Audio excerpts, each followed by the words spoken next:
Kwa hiyo hiyo ndio imani ambayo tunataka wananchi wetu waijue kwamba wawe nayo kwamba mfumo wa kifedha hapa nchini uko salama.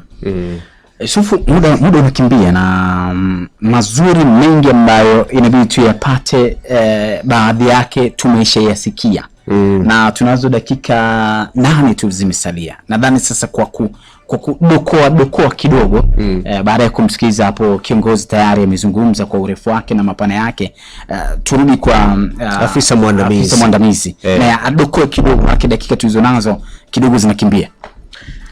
Nashukuru na tunashukuru kwa kutualika kwenye kipindi hiki.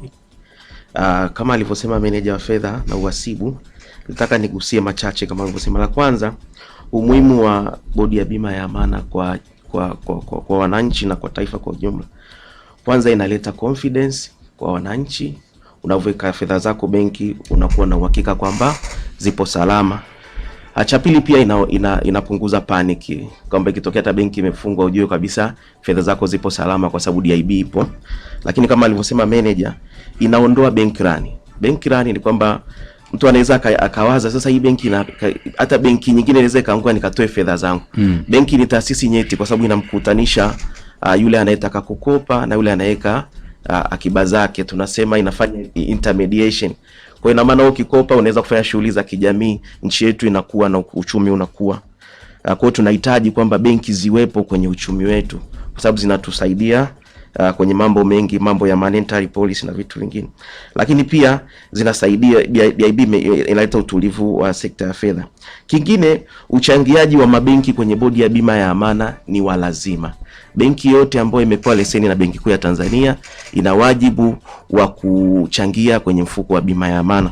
Mfuko wa bima ya amana unakuwa ukiongeza kiwango cha fidia kulingana na unavyokuwa. Kama alivyosema manager, tulianza na serikali itupa shilingi bilioni 1.5 na tukaweza kukusanya michango na kufanya uwekezaji. Mwaka 2003 tulikuwa tunalipa fidia 2.5 laki. Mwaka 94 ilikuwa 2.5 laki, mwaka 94 ikawa 500,000, mwaka 2010 ikawa 1.5 milioni, na mwaka 2023 ikawa 7.5 milioni.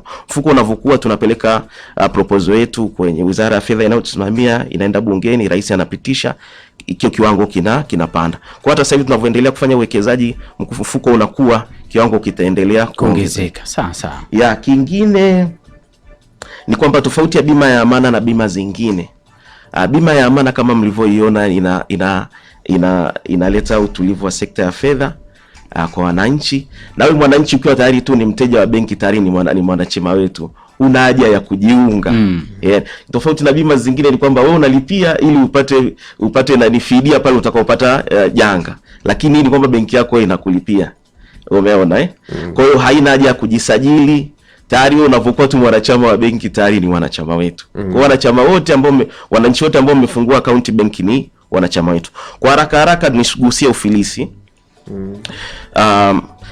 Pindi Benki Kuu inavyopitisha azimio kwamba benki fulani inatakiwa imeshindwa kujiendesha kwa sababu mbalimbali, bodi ya bima ya amana inaweza ikateuliwa kama mfilisi. Ufilisi wa benki unatokana na kwamba Benki Kuu inatoa miongozo benki jiendeshe, lakini pale inaposhindwa kujiendesha kufuata taratibu, mfano mtaji umeshuka au liquidity labda ukwasi umeshuka au imeenda kinyume na taratibu za uendeshaji, mfano kujihusisha na mambo ya utakatishaji fedha, na juhudi zikafanyika ikashindikana, kama mgonjwa ameenda hospitali hivyo kwenye ICU, bodi ya bima ya amana inaweza kuteuliwa. Benki Kuu imepewa jukumu kwamba inaweza ikatuteua DIB au ikamteua mfilisi mwingine.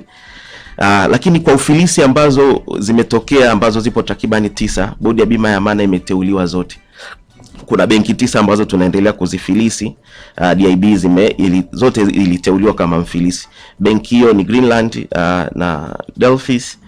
Hizi zilifungwa miaka ya 2000, na kuna benki nyingine FBME na Mbinga zilifungwa 2017, na benki 5 ambazo zilifungwa 2018 ambazo ni Covenant, Efata, Meru Community Bank, Njombe Community Bank na Kagera Farmers.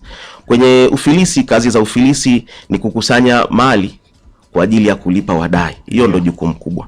Kwa hiyo tunahakikisha kwamba wale wateja waliokopa wanarejesha. Kama tunavyojua kwamba tunavyoweka fedha zetu benki, sio kwamba benki inaziacha na yenyewe inazifanyia uwekezaji. Kwa hiyo uwekezaji pamoja na kukopesha, kuwekeza kwenye dhamana za serikali na uwekezaji wengine kufungua matawi na vitu kama hivyo. Kwa hiyo tunahakikisha kwamba tunakusanya hizi mali pamoja na waliokopa mali za ile benki, pia tunazifanyia tathmini na kuziuza kwa mnada ili kukusanya fedha. Na hizi fedha tunafungua akaunti za ufilisi Benki Kuu ya Tanzania, ambazo akaunti za ufilisi ni tofauti na zile alielezea meneja za Bodi ya Bima ya Amana. Na tunaunda kamati ya wadai. Kamati ya wadai ni kwamba ile benki iliyofunguliwa tunawaita wale wateja, wanateua wawakilishi wao kwa ajili tunafanya ufilisi wa pamoja ili kuwe kuna uwazi. Kitakachopatikana tunakubaliana kwamba kimepatikana kiasi hiki, tufanye mgao kwa kiasi gani kwa kulipa fidia ya ufilisi. Mfano unaweza kwamba tumelipa ile fidia ya bima ya amana mpaka milioni 7.5 labda wateja walikuwa wanadai bilioni 10, and then fidia bodi ya bima ya amana imekava mpaka bilioni 5. Kuna bilioni 5 wananchi bado wanadai mfano. Katika hizi zinatakiwa zilipo kupitia masalia ya ufilisi. Kwa hiyo ni kwamba unaenda kwenye mali sasa za ile benki, kama nilivyosema, unazikusanya. Ukishazipata fedha katika bilioni 5, lesa umekusanya bilioni 1, unaangalia bilioni 1 unaigawanya kwa bilioni 5, unawalipa wananchi wote sawa sawa, and then unaenda tena kukusanya. Utakachopata unafanya tena mgao wa pili na wa tatu na wa nne mpaka pale utakavona fedha hazikusanyiki tena. Then tunawaambia sasa wale wawakilishi kwa ajili ya kuambia wananchi. Na jukumu la mwisho ni kufunga ufilisi. Fedha zinazopatikana kutoka kwenye ufilisi tunawalipa wananchi, wateja ambao wana zaidi ya ile fidia ya mwisho ya kinga. Kama kwenye sasa hivi alivyosema meneja ni milioni 7.5. Kwa wale wenye zaidi ya milioni 7.5 tunawalipa kupitia masalia ya ufilisi. Pia tunalipa fidia kwa wafanyakazi waliokuwa wa ile benki, vinua mgongo vyao na kila kitu. Lakini pia wazabuni walikuwa wanatoa service mbalimbali. Kama unavyojua kwenye makampuni kuna mwingine anafanya usafi, mwingine sijui anatoa huduma za ukaguzi, unawalipa wale. Lakini tunawalipa pia kama ile benki ilikuwa imekopa, tunarudisha mikopo kwa ile benki ambazo zilikuwa zimeikopesha ile benki iliyofilisika, na pia tunawalipa pia wale wanahisa. Changamoto zetu za ufilisi kwa haraka ni ambazo zinachelewesha ufilisi ni kuwepo kwa mashauri mbalimbali mahakamani. Mashauri lazima yatatuliwe na yafikie mwafaka. Itakapotoka hukumu ndo tunaweza kuendelea na mambo mengine. Mfano, umeenda kusanya deni kwa mteja, umetaka kuuza nyumba yake, kakimbia mahakamani, lazima kesi ijiendeshe paka pale mwisho utakapoenda, paka mnafikia kwenda kuuza mali zake. Kwa hiyo changamoto za kuwa na kesi na mashauri mahakamani ni changamoto moja inayotuchelewesha kumaliza ufilisi kwa haraka na pia kukusanya mali kwa wakati mwingine. Changamoto nyingine ni kuwepo kwa wateja ambao wameweka fedha benki na tumeshakusanya, tunapaswa kuwalipa, lakini wenyewe hawapatikani. Ukiwapigia simu hawapatikani. Wale walioweka kama next of kin, yani kwamba mimi kama sipo apigiwe huyu, pia unawakosa. Kwa hiyo unakuta kulipa fidia ya bima ya amana tuna kiwango bado akijachukuliwa na wananchi takriban bilioni 2.9, na huku pia kwenye fidia ya ufilisi kwenye benki ambazo tumeshaweza kulipa takriban 5, bado kuna wananchi ambao bado hawajaweza kuchukua fedha zao. Nadhani tutapata muda mzuri mwingine ili tuweze kuyazungumza, maana kuna mengi ambayo naona hapo kuna maswali huko ndani.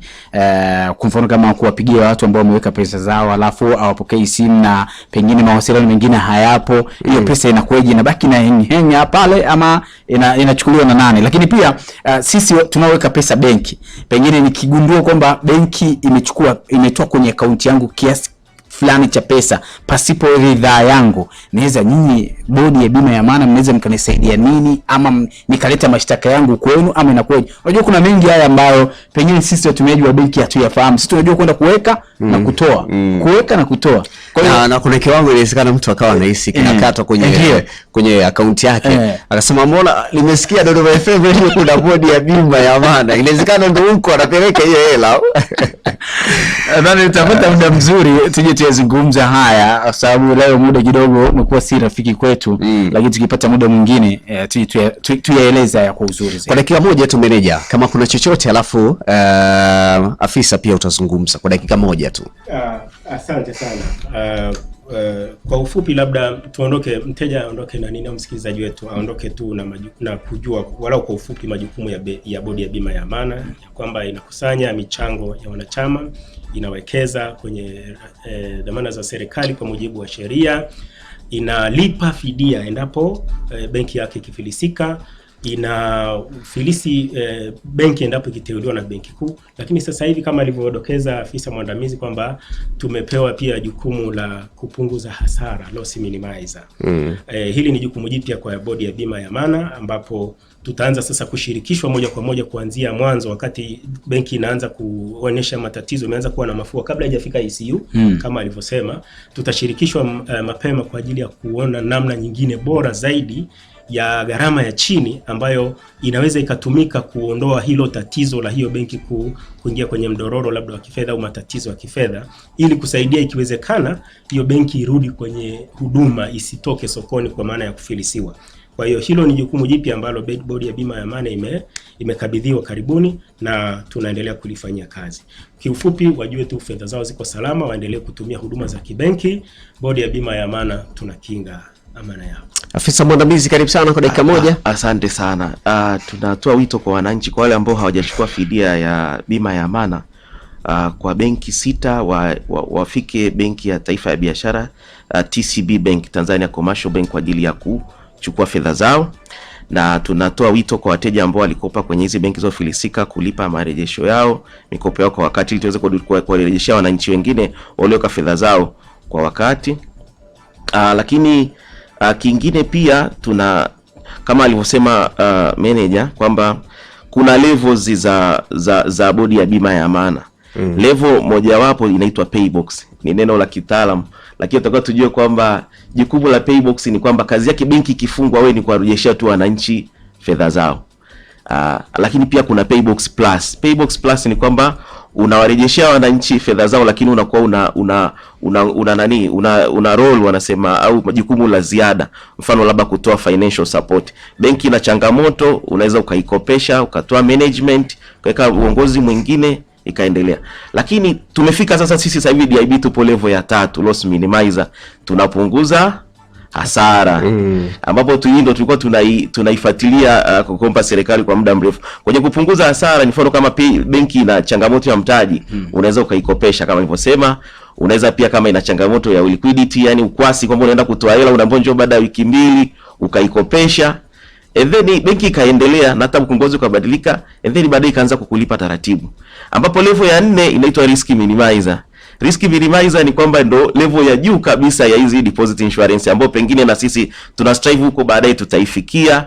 Ni kwamba ndo unashiriki katika kila kitu cha uamuzi wa benki, hata kabla ukiona tu inakiashiria kupeleka timu yako haraka pale kwenye hiyo benki na kuweza kurescue hiyo situation leo. Asante sana.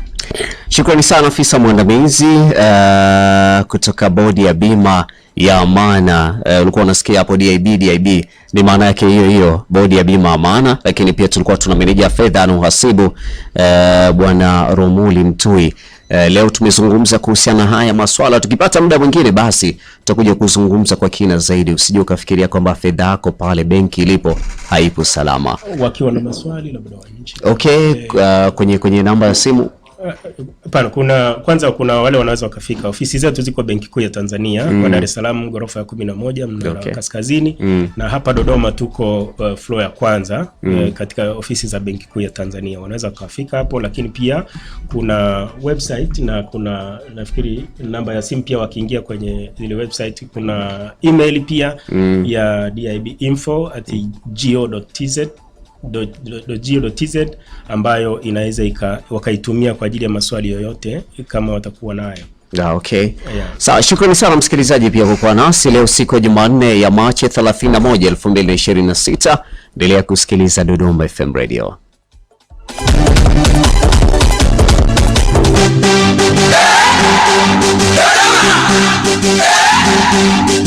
Chemba na kondoo hiyo Dodoma hiyo, haina cha muhimu hiyo Dodoma hiyo, Kongwa na Mpo.